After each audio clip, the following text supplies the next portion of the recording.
Bawat subok pumipikit. Yes,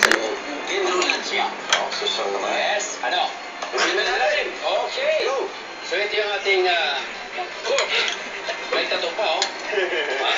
Okay lang yan. Mataas na ito naman yan. Ang ganda na naman ito, ha? Yun na, nagtikom na labi niya. Pero ito. Tayo po, Dok?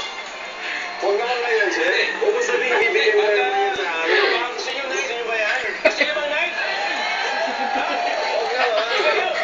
Okay. Itong dalawa ba? Isa lang. Lahat, bibigyan natin. Lahat.